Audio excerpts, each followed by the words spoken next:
आपण पाहू शकतोय आज अतिशय महत्त्वाचा दिवस म्हणून मानला जातोय। अयोध्येत श्रीराम मंदिरात आज ध्वजारोहण सोहळा पार पडतोय।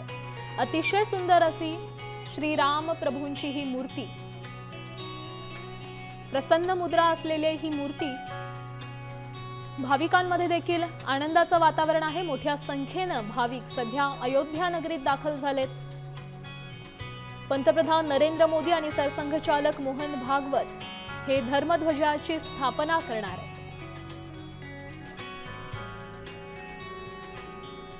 श्रीराम मंदिराच्या 161 फूट उंच शिखरावर 42 फुटाचा हा स्तंभ बसवण्यात येतो।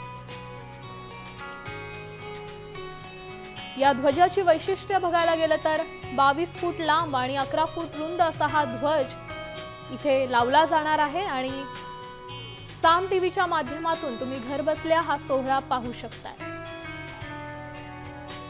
अतिशय सुंदर अशी मूर्ती आपण पाहू शकतोय। सध्या या सोहळ्यासाठी पंतप्रधान नरेंद्र मोदी आणि सरसंघचालक मोहन भागवत हे मुख्य अतिथी म्हणून उपस्थित आहेत।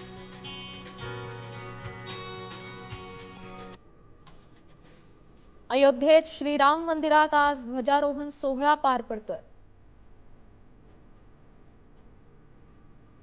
मिळालेल्या माहितीनुसार इथे मोठ्या प्रमाणात सुरक्षा यंत्रणा देखील सज्ज आहे। पोलिसांचा देखील चोख बंदोबस्त तैनात आहे।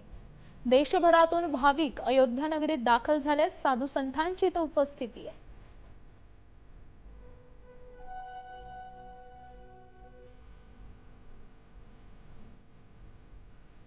अयोध्येतला ध्वजारोहण सोहळा सध्या तुम्ही लाईव्ह पाहताय।